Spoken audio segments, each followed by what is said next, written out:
गुजारिश कर रहे हैं उस अजीम मुकर्रिर से जिन पर नाजा हो शराफत, उनका अंदाज, उनका लबो लहजा, ऐसे लोग बड़े कम हुआ करते हैं। जहाँ हजारों के मजमे को संजीदगी बख्शी जाती है, ऐवान बातिल का वो अजीम शहसवार के जिसके पास बातिल का सर कलम करने वाली शमशीर बरहाना मौजूद है, जिसे हर आम खास बड़े ज़ौक़ व शौक़ के साथ सुना करता है।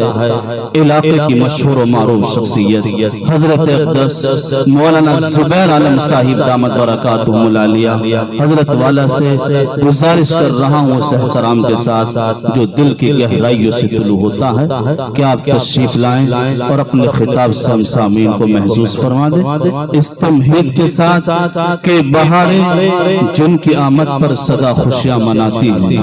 वो जिन राहों से आते हैं वो राहें मुस्कुराती हैं, वही अब रूबरू होंगे हमारे देखना यारो। फजाएं जिनके अंदाज़े बयां पर झूम जाती है।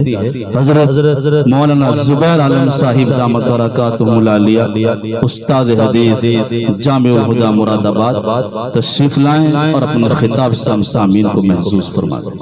बिस्मिल्लाहिर्रहमानिर्रहीम। अल्हम्दुलिल्लाह अल्हम्दुलिल्लाहि नहमदुहु व नस्तईनुहु व नस्तगफिरुहु व नुअमिनु बिही व नतवक्कलु अलैहि व नऊज़ु बिल्लाहि मिन शुरूरि अनफुसिना व मिन सय्यिआति अअमालिना। मन यहदिहिल्लाहु फला मुज़िल्ल लहु व मन युज़लिल फला हादिय लहु। व अशहदु अल्ला इलाहा इल्लल्लाहु वहदहु ला शरीक लहु व अशहदु अन्न मुहम्मदन अब्दुहु व रसूलुहु सल्लल्लाहु अलैहि व अला आलिहि व सहबिहि व अज़वाजिहि व ज़ुर्रिय्यातिहि। अम्मा बाद, अऊज़ु बिल्लाहि मिनश शैतानिर रजीम। बिस्मिल्लाहिर रहमानिर रहीम। अल यौमा अकमलतु लकुम दीनकुम व अतममतु अलैकुम निअमती व रज़ीतु लकुमुल इस्लाम दीना। वक़ाल बिस्मिल्लाहिर रहमानिर रहीम। इन्नल्लज़ीना क़ालू रब्बुनल्लाहु सुम्मा इस्तक़ामू ततनज़्ज़लु अलैहिमुल मलाइकतु अल्ला तख़ाफ़ू व ला तहज़नू व अबशिरू बिल जन्नतिल्लती कुन्तुम तुअदून। नहनु औलियाउकुम फ़िल हयातिद दुनिया व फ़िल आखिरह वलकुम फ़ीहा मा तश्तही अनफुसुकुम वलकुम फ़ीहा मा तद्दऊन। नुज़ुलम मिन गफ़ूरिर रहीम। सदक़ल्लाहुल अज़ीम। सुब्हान रब्बिका रब्बिल इज़्ज़ति अम्मा यसिफ़ून वसलामुन अलल मुरसलीन वल्हम्दुलिल्लाहि रब्बिल आलमीन।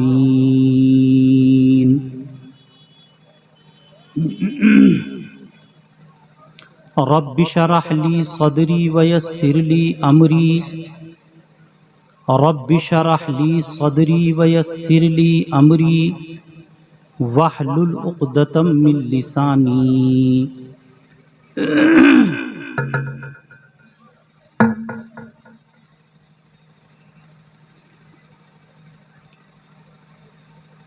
जनाब सदर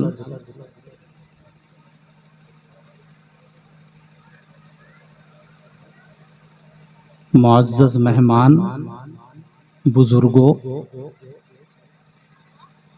नौजवान साथियों, प्यारे बच्चों और बच्चियों,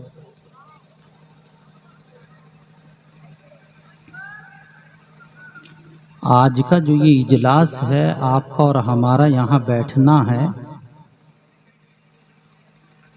वो एक खास निस्बत पर है।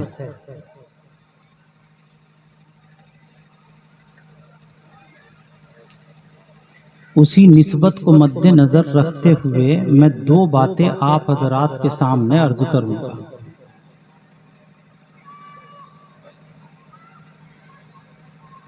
नंबर एक, पैगाम।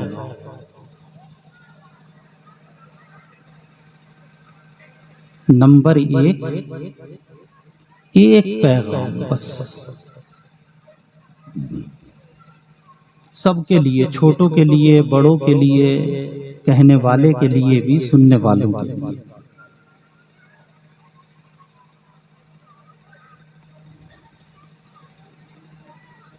पैगाम के बाद एक जरूरी बात, दरखास्त।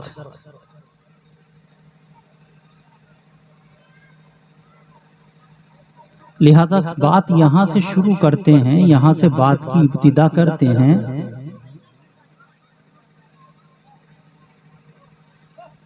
कि अल्लाह तबारक व तआला ने इस दुनिया के अंदर जितने भी इंसान बनाए,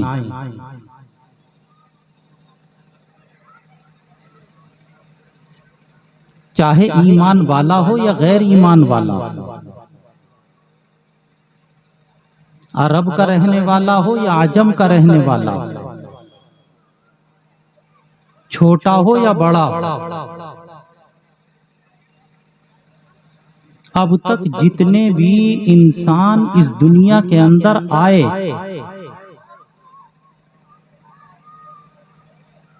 मर्द हो या औरतें, और कयामत तक जितने भी इंसान इस दुनिया में आएंगे, तमाम इंसानों को 4 मंजिलों से गुजरना।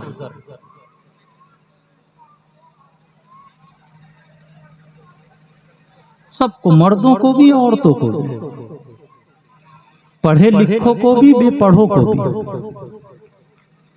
छोटों को भी, बड़ों को भी, सबको 4 मंजिलों से गुजरना। भाई कौन कौन सी मंजिलें हैं वो 4? गिने। नंबर 1, माँ का पेट। जितने भी दुनिया के अंदर इंसान आए, चाहे वो नबी हो, पैगंबर हो, अमीर हो, गरीब हो, ईमान वाला हो, गैर ईमान वाला हो, सब इस मंजिल से गुजर कर आए हैं, और उस मंजिल का नाम है माँ का पेट। दूसरी मंजिल का नाम है दुनिया का पेट। ये भी तो एक पेट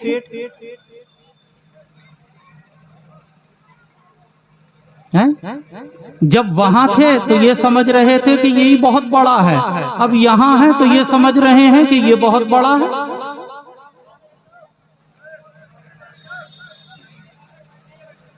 तीसरे नंबर पर एक और मंजिल है, उसका नाम है कब्र का पेट। उसका नाम है कब्र का पेट, वो भी एक पेट। और भाई फिर इसके बाद में एक और मंजिल है, उसका नाम है आखिरत वाली मंजिल। ये चारों की चारों मंजिलें हैं जिससे हर इंसान को गुजरना। सबसे पहले नंबर पर माँ का पेट, वो मंजिल।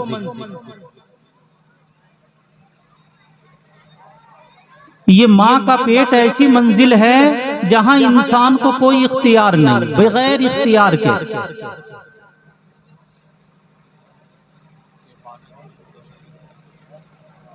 जहां इंसान को कोई इख्तियार नहीं, काला बना वो उसके इख्तियार में नहीं, गोरा बना वो उसके इख्तियार में नहीं, जैसा बना दिया वैसा बन गया। लड़का बनाना चाहा उसने लड़का बना दिया, लड़की बनाना चाहा तो लड़की बना दी। जिस खानदान में पैदा करने का उसने इरादा किया उस खानदान में पैदा कर दिया, जिस कौम में पैदा करने का इरादा किया उस कौम में पैदा कर दिया। अरब में पैदा करना चाहा, लो जी अरब में पैदा कर दिया। आजम में पैदा करना चाहा, आजम में पैदा कर दिया। माँ के पेट में किसी को कोई इख्तियार नहीं। उसके बाद दूसरी मंजिल शुरू होती है, ये दुनिया की मंजिल। यहां अल्लाह तबारक व तआला ने हर इंसान को कुछ इख्तियार दिया है, कुछ वक्त के लिए। पूरा इख्तियार नहीं दिया। अगर पूरा इख्तियार देता तो कोई गरीब ना बनता, सब अमीर बनते। अगर पूरा इख्तियार देता तो कोई छोटा ना बनता, सब बड़े बनते। अगर पूरा इख्तियार देता तो कोई ऐब वाला ना बनता, सब बेऐब बनते। अगर पूरा इख्तियार होता तो कोई बीमार ना रहता, सब सेहतमंद रहते। अगर पूरा इख्तियार होता तो कोई मरना ना चाहता, सब जिंदा रहते। ये तो मौत और जिंदगी मेरे इख्तियार में ही नहीं, ये अल्लाह ने अपने इख्तियार में रखी।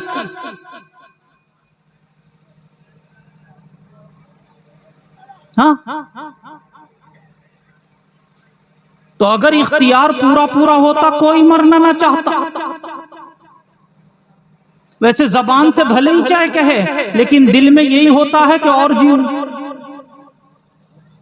वो हमारे बुजुर्ग एक वाकया सुनाया करते थे, पता नहीं भाई सच्चा है या झूठा, लेकिन है नसीहत वाला। एक बुढ़िया की लड़की थी, वो बीमार हो गई। जब ज्यादा बीमार हुई, तावीज भी कराए, दवा दारू भी कराई और इलाज कराने के बाद सेहत नहीं मिली, तो बुढ़िया ने एक दिन हाथ उठाकर ये कहा कि ऐ अल्लाह, मैंने तो जिंदगी की सारी बहारें देख ली, इसने तो अभी कुछ भी नहीं देखा। इसकी जगह मौत मुझे दे दे, इसकी जगह मौत मुझे दे दे। ये दुआ की। अब पहले जमाने में घर के अंदर चिराग जलते थे, ये लाइट और बिजली का मौसम नहीं था, ये तो मौसम बाद का। इत्तिफाक की बात, घर के अंदर जो गाय थी वो गाय खुल गई और उसने खुलने के बाद में एक हांडी में मुंह डाला। पहले जमाने में कच्ची हांडी हुआ करती थी मिट्टी की, और उसकी तली पर मिट्टी लगा देते थे, और वो चूल्हे पर जब रखी जाएगी तो आग जलने की वजह से नीचे से काली हो जाती। अब इसने मुंह तो डाल दिया, निकलता नहीं। जब निकलता नहीं तो गाय को बेचारी को कुछ दिखता भी नहीं, और वो कभी इधर को चले है और कभी इधर को चले, और मुंह की जगह वो सामने हंडिया है जिसके ऊपर सियाही ऊपर से पुती हुई है। अब जो बुढ़िया ने देखा तो उसके दिमाग में आया कि आज ही दुआ की थी, हो ना हो यही मौत का फरिश्ता है। अच्छा, खाट जो थी वो बेटी की भी पड़ी हुई थी और बुढ़िया की भी पड़ी हुई थी, उसे दिख तो रहा नहीं था। बस गाय इसकी तरफ को बढ़ी तो वो कहने लगी कि मैं नहीं, बीमार ये है।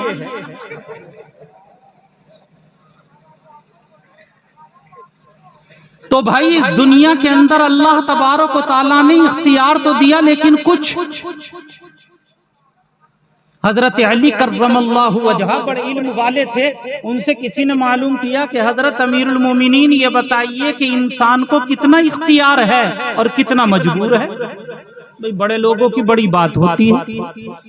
हजरत अली कर्रमल्लाहु वजहा बैठे हुए थे और साइल सामने खड़ा हुआ था। हजरत अली ने रज़ियल्लाहु ताला अन्हु यूं कहा कि पैर उठा। जब पैर उठाया तो कहा कि इस पैर को पकड़ ले। अब एक पैर उठाकर पैर को पकड़ लिया, कहा कि ऐसे ही पकड़े रहना। दूसरा भी उठा, ऐसे ही पकड़े रहना। दूसरा भी उठा, कहने लगा कि हजरत ये नहीं उठाया जाता। समझा दिया, कहा कि एक कदम उठाना तेरे इख्तियार में है, दूसरा कदम तेरे इख्तियार में नहीं। बस तू एक कदम अपने इख्तियार से उठा कि सुन्नत पर चल, दूसरा कदम खुदा के हाथ में है, तेरे दूसरे कदम को जन्नत में दाखिल कर दे।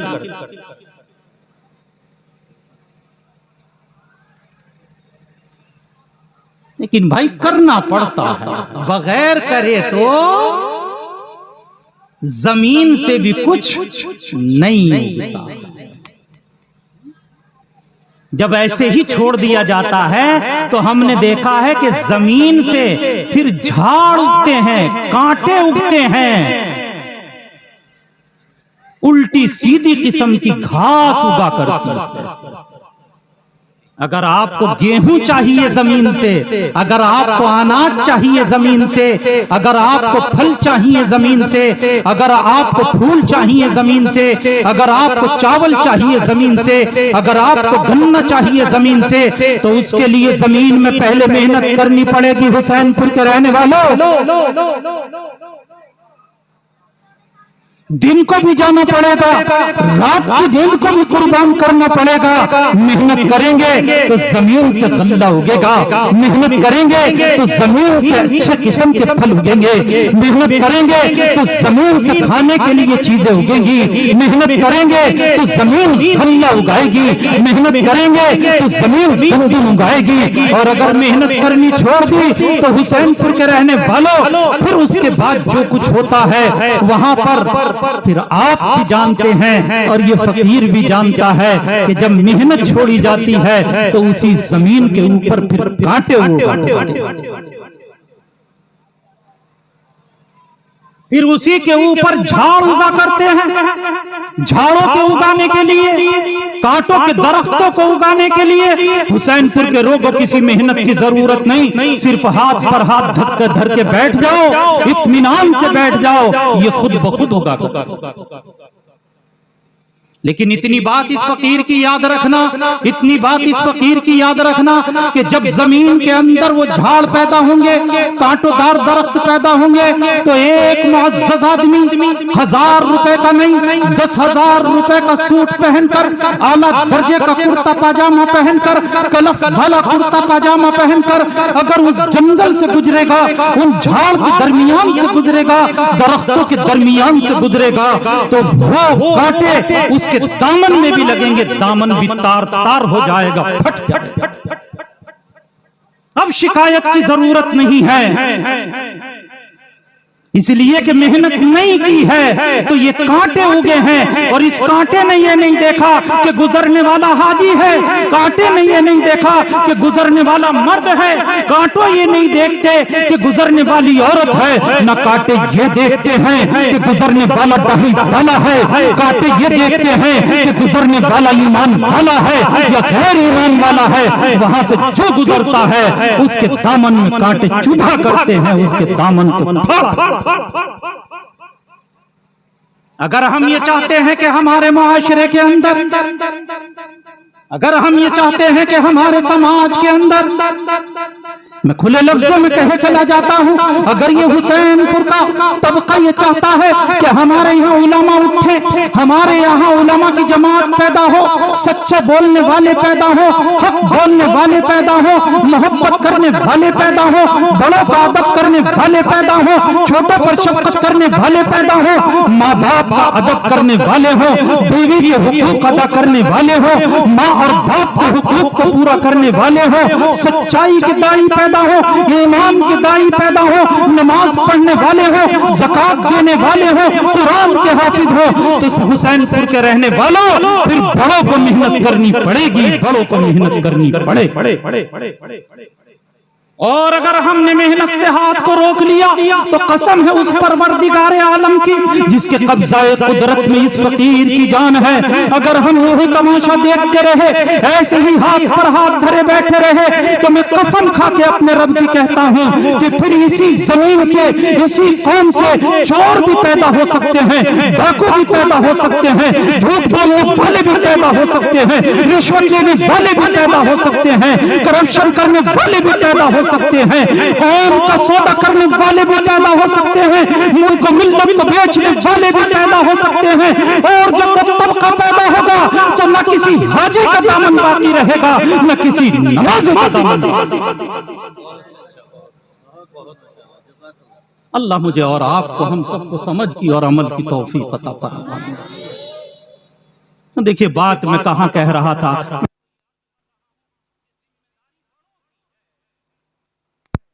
ओ बड़ो मेरी जिम्मेदारी है, आपकी जिम्मेदारी है। ये तो अभी बच्चे हैं, इनके कल्ब और इनके दिल तो बिल्कुल साफ शफाफ तख्ती की तरह, साफ शफाफ तख्ती की तरह। जैसा नक्श कर दोगे वैसा नक्श, जो राह दिखा दोगे वो राह इनकी समझ में आ जाएगी। जिम्मेदारी हमारी है, जिम्मेदारी हमारी। मुझे बहुत अच्छा लगा, दिल से दुआ निकली जब मुझे ये पता चला कि मदरसे के अंदर 9 बच्चे हाफिज कुरान। वैसे कहने को तो एक मामूली सी बात है,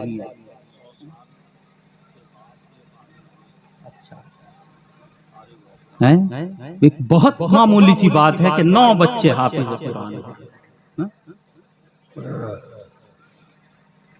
असल में सब पलट गया, बदल गया। एक जमाना था मेरा, मेरे छोटी छोटी सी दाढ़ी आई थी तो मैं 10 दिन की जमात में गया। अब मुझे जो अमीर साहब मिले, उनका नाम क्या बताऊं आपको, वो बड़े अजीब व गरीब अमीर साहब। पहली मर्तबा 10 दिन की जमात में निकला, 3 दिन के लिए नहीं निकला था, पहली मर्तबा कितने दिन के लिए? हाँ 10 दिन। और यहाँ भी कितने बच्चे हैं भाई? 10, 9 और 1 10 ही तो गिनवाया भी मौलाना साहब ने। वो एक बात कहा करते थे, वो बात मुझे बहुत याद आती है और आज अल्लाह जहन में डालना है तो छुपाऊंगा नहीं, बता दूंगा। वो ये कहा करते थे कि सब कुछ बदल गया, पहले नमाज थी, नमाज बदली तो जमाना होगा। नमाज यूं है, जमाना पहले कोई मसला आता था तो मदीना मुनव्वरा का माहौल ये था कि नमाज की तरफ दौड़ते थे, अब मसला आता है तो जमाने की तरफ दौड़ते। हर एक ये समझता है कि जमाना हाथ में होगा तो मैं कामयाब हो जाऊंगा। उस वक्त ये समझते थे कि नमाज हाथ में होगी तो मुझे कामयाबी।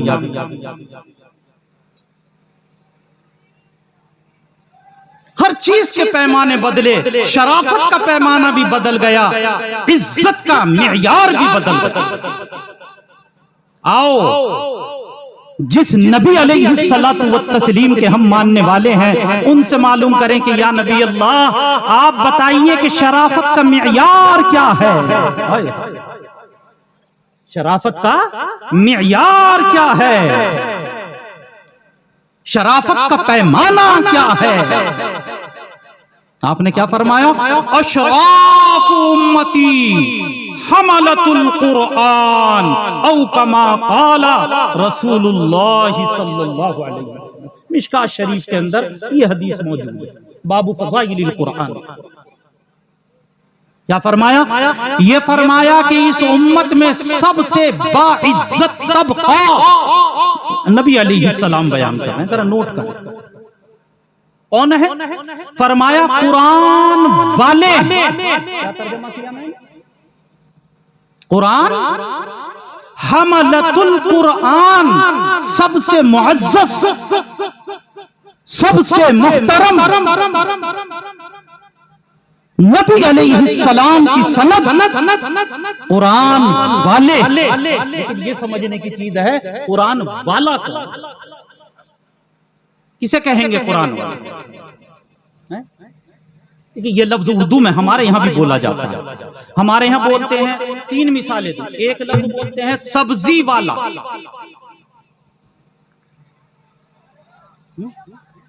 3 मिसालें दूंगा। पहला लफ्ज सब्जी वाला, किसे कहेंगे? सब्जी वाला। सब्जी तो हर आदमी खरीद के लाता है, वो बात दूसरी है, कोई 1 किलो खरीद के लाता है, कोई आधा किलो खरीद के लाता है, जैसा जिसका खर्च है सब खरीद के लाते हैं। कोई रोजाना खरीद के लाता है, कोई हफ्ते में खरीद के लाता है, सब लाते हैं। तो सब सब्जी वाले। जिसके घर में सब्जी वो सब्जी वाला ना। इस मजमे में कितने लोग होंगे उनके फ्रिज में कुछ ना कुछ सब्जी रखी हुई होगी, कच्ची होगी या पक्की होगी, तो सब्जी वाला।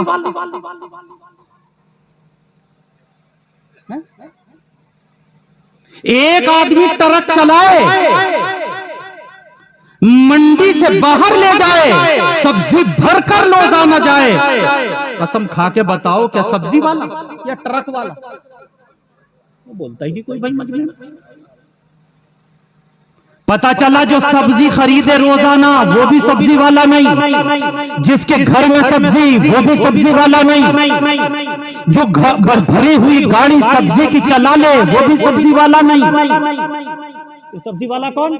सब्जी वाला वो कहलाता है जो सब्जी की दुकान में रात दिन अपनी जिंदगी को लगाता, जो सब्जी की दुकान में रात दिन अपनी जिंदगी को लगाता है। सुबह उठे तो सब्जी की फिक्र, रात को सोए सब्जी की फिक्र, रात को बैठे सब्जी का हिसाब, दिन में आए सब्जी का हिसाब, उसे कहते हैं सब्जी।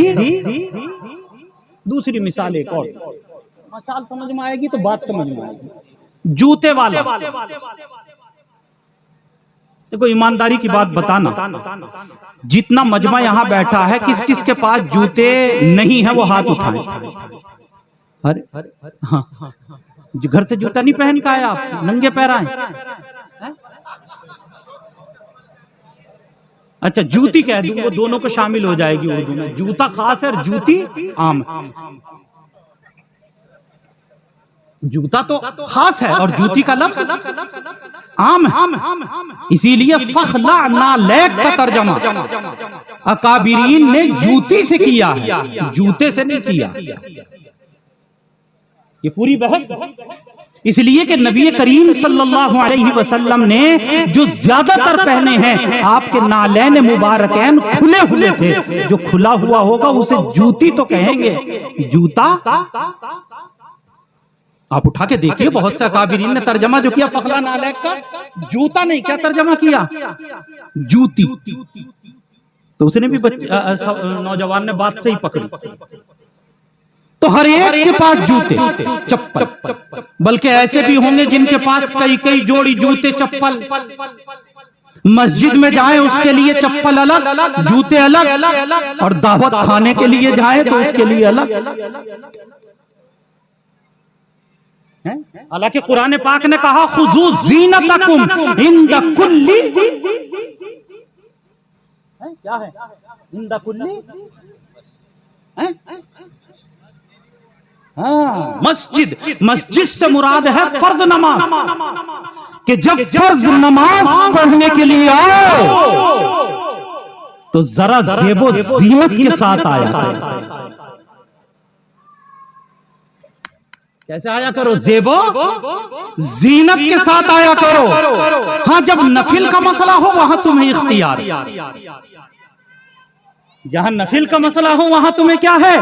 इख्तियार है। अल्लाह समझ की तौफीक अता फरमाए। अब तो मेरा नौजवान अगर दिल्ली और बंबई से काम करके आएगा तो वहीं से एक बनियान भी खरीद के लाएगा, और वही बनियान आधा हाथ खुला हुआ मस्जिद में आके नियत बांधकर खड़ा हो जाएगा। अकाबिरीन ने लिखा कि ऐसा कपड़ा पहनकर नमाज का पढ़ना मकरूह। यही वजह है कि जैसे मस्जिद में आया था, जब नमाज पढ़ के गया तो जब भी ऐसे ही खाली गया।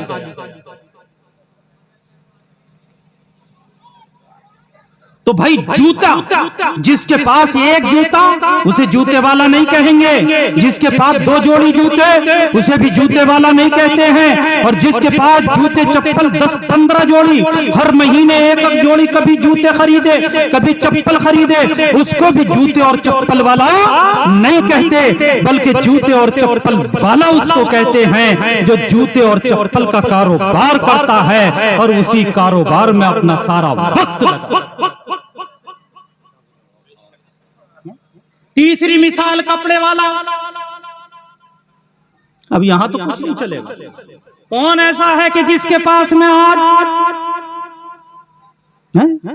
आज तो मामला ये है कि 1 नहीं 2 नहीं 10 नहीं 20 नहीं, मालूम करो कि कपड़े कितने जोड़ हैं कि ये तो याद ही नहीं। ये तो लेकिन चाहे 10 जोड़ हो, चाहे 50 जोड़ हो, चाहे हर महीने 2 जोड़ी बनाता हो, कोई उसको कपड़े वाला नहीं कहता, कपड़े वाला उसको कहा जाता है जो कपड़े के कारोबार में और कपड़े के साथ अपनी जिंदगी का पूरा वक्त लगता है।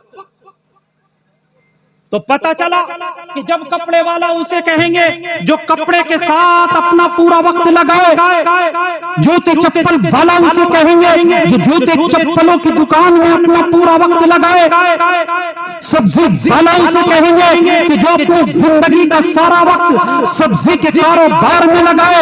तो अजीज़ान मिल्लत, यहाँ कहा गया कुरान वाला जो सुबह को 1 रुकू पढ़ ले, खुदा की कसम वो कुरान वाला नहीं हो सकता।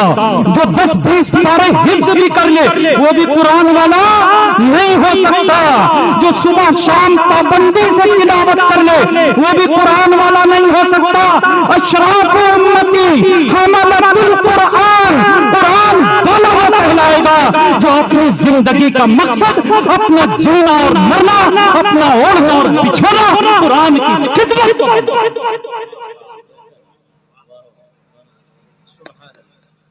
उसका जीना हो उसका मरना हो कुरान के लिए,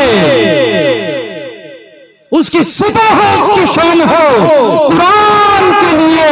जो अपनी जिंदगी को कुरान की खिदमत के लिए वक्फ कर दे वो कुरान वाला कहलाएगा।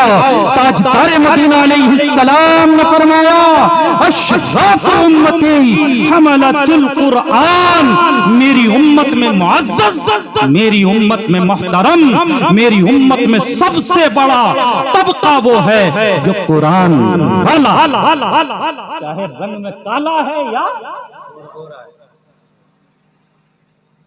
कुरान वाला है, चाहे माल वाला है, कुरान वाला है, चाहे जमीन वाला है या बगैर जमीन।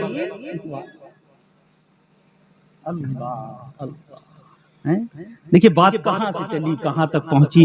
अर्ज तो ये कर रहा था कि दुनिया में अल्लाह तबारक व तआला ने कुछ इख्तियार दिया कुछ वक्त के लिए। कितने वक्त के लिए भाई इख्तियार दिया? मौत तक। और जिंदगी गुजारने के 2 रास्ते हैं। कितने रास्ते भाई? जरा जोर से बता दो कितने रास्ते? एक रास्ता है रब चाहा, एक तरीका जिंदगी गुजारने का। एक जिंदगी रब चाहिए, याद रखेंगे। अरे मुझे ऐसे ऐंठ के नहीं, मैं दिल का कमजोर आदमी, मुझे तो मुझे ऐंठ रहे हो, अल्लाह हुआ, मुझे ऐंठने की जरूरत नहीं। कुरान वाले बन जाओ, इज्जत खुद मिलेगी, मूछों पे नहीं मिलती है। तो जिंदगी गुजारने के कितने रास्ते भाई? 2। एक जिंदगी गुजारनी कैसे? रब चाहिए और एक मन चाहिए। जब रब चाहिए जिंदगी गुजारेंगे तो बहुत सी मर्तबा अपने जज्बात अपनी ख्वाहिशात की कुर्बानी देनी पड़ेगी। जो जी में आ रहा है उसे कुर्बान करना पड़ेगा। और जानते हैं इसे जो जी में आए उसे कुर्बान करने का नाम ही मुजाहदा। इसी का नाम क्या है? मुजाहदा। मुजाहिदा नहीं, लफ्ज है मुजाहदा। फतेह। अपनी मर्जी को कुर्बान करे, अपनी चाहत को कुर्बान करे, अपनी ख्वाहिश की कुर्बानी दे, इसी का नाम है मुजाहदा।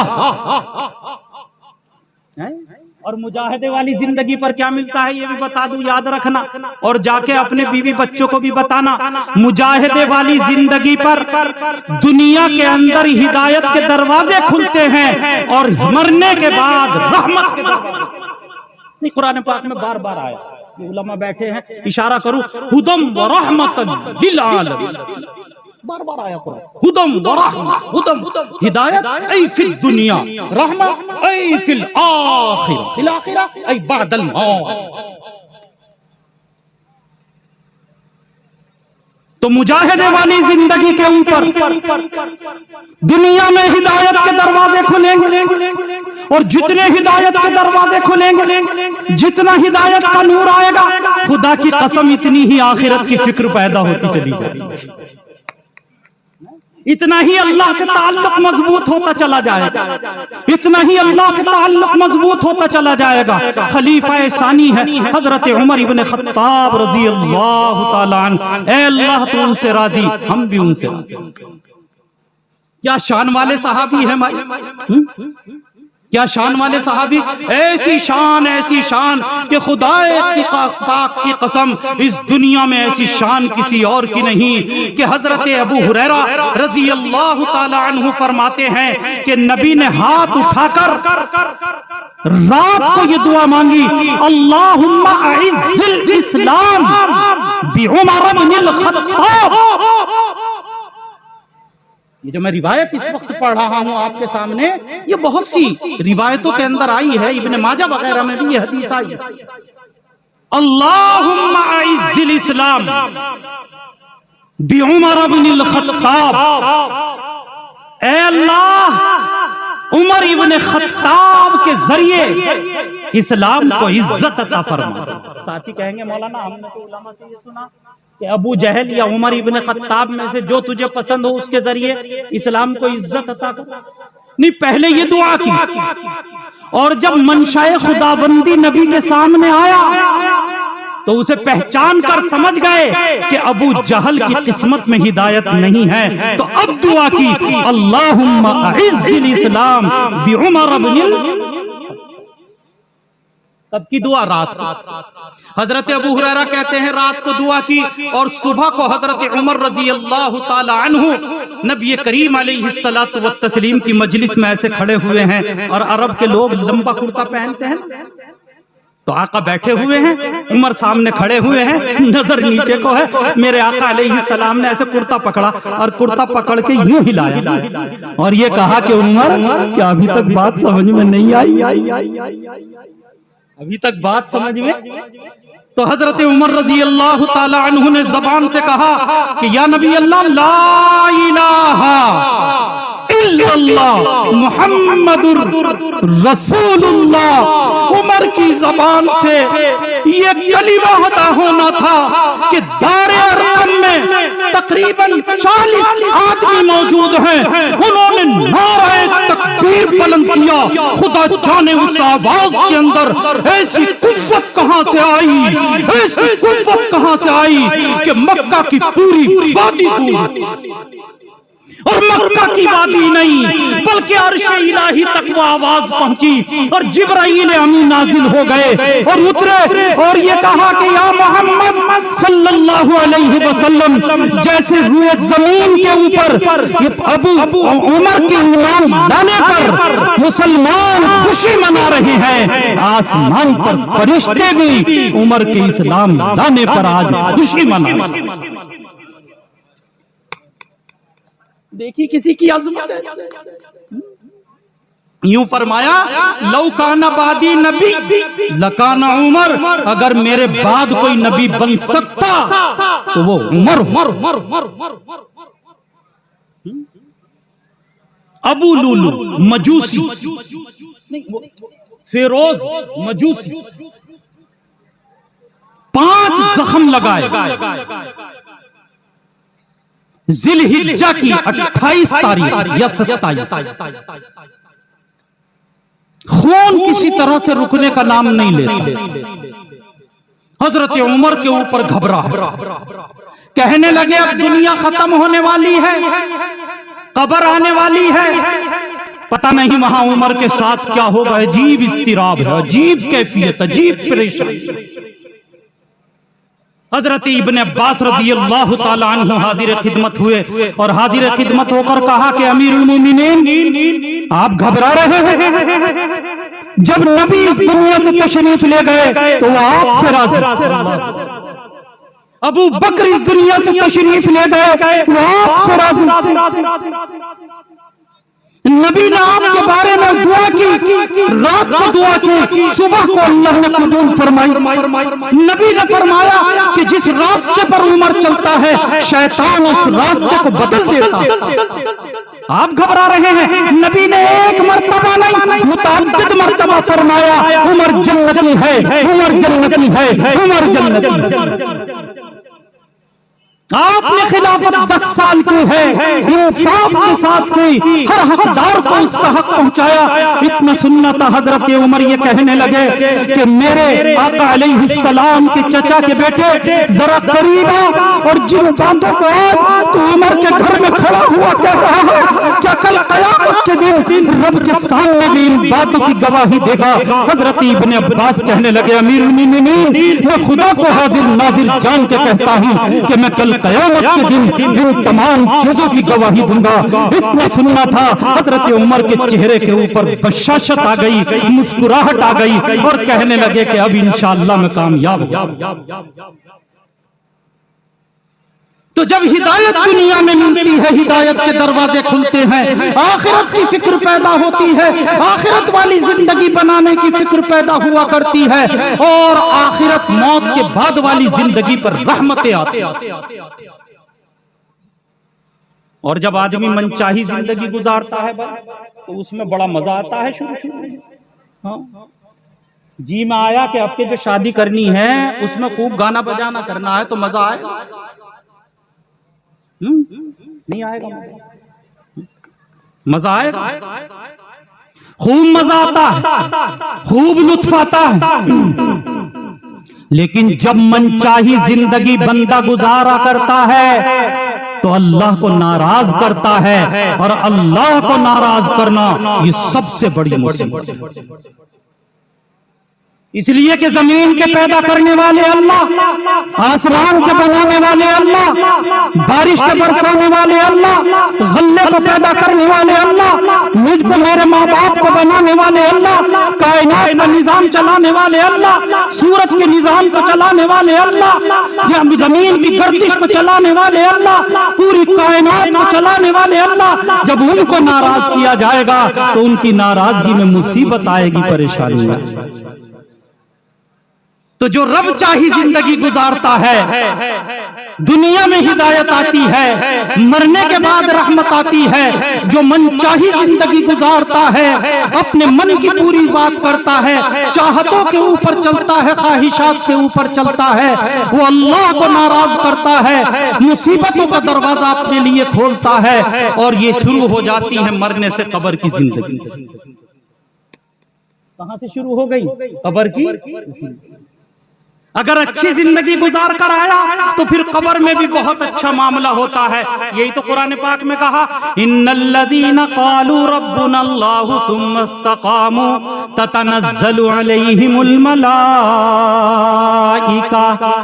अब कब्र में फरिश्तों की कतारें आ रही हैं, एक नहीं कतारे कतारे फरिश्तों की आ रही हैं, जमातों की जमातें फरिश्तों की आ रही हैं, और फरिश्ते आकर इस बंदे से जिसने रब चाही जिंदगी गुजारी है कह रही हैं, अल्लाह तखाफू, घबराओ मत, कोई घबराने की बात नहीं है। अल्लाह तखाफू वला तहज़नू, और जो दुनिया छूट गई उसके ऊपर भी गम न करो। अबशिरू बिल जन्नह, और जन्नत की खुशखबरी कबूल, जन्नत की खुशखबरी कबूल करो। और क्या कहते हैं उससे आगे आकर? यूं कहते हैं, नहनु औलियाउकुम फिल हयातिद दुनिया व फिल आखिरा। फरिश्ते कह रहे हैं इस कब्र में जो पड़ा हुआ बंदा है, जिसने अल्लाह की मर्जी के ऊपर जिंदगी गुजारी है, हम दुनिया में भी तेरे दोस्त, यहाँ कब्र में भी तेरे दोस्त, दुनिया में भी तेरे वली, कब्र में भी तेरे वली। वलकुम फीहा मा तश्तही अनफुसुकुम वलकुम फीहा मा तद्दऊन। जन्नत में जो तेरा जी चाहेगा वो तुझे मिलेगा, जिस चीज की तेरे दिल के अंदर तमन्ना होगी वो तुझे यहाँ मिलेगी। हर ख्वाहिश, हर तमन्ना यहाँ जन्नत। आप कहेंगे मौलाना ये कैसे?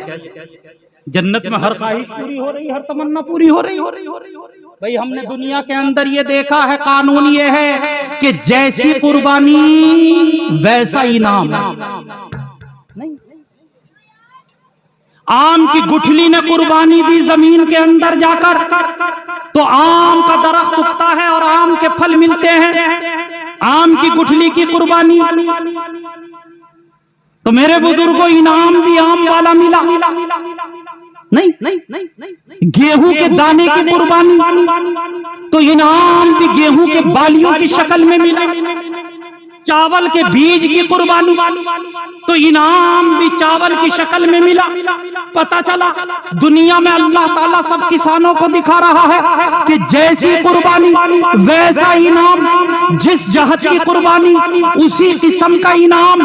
तो दुनिया के अंदर जिसने रब चाही जिंदगी गुजारी और अपनी ख्वाहिशात की, अपनी तमन्नाओं की कुर्बानी दी, तो चूंकि ख्वाहिशात की कुर्बानी दी थी, तमन्नाओं की कुर्बानी दी थी, तो जन्नत के अंदर जाकर जो इसको इनाम मिलेगा वो जन्नत में इनाम भी ख्वाहिशात के पूरा होने का।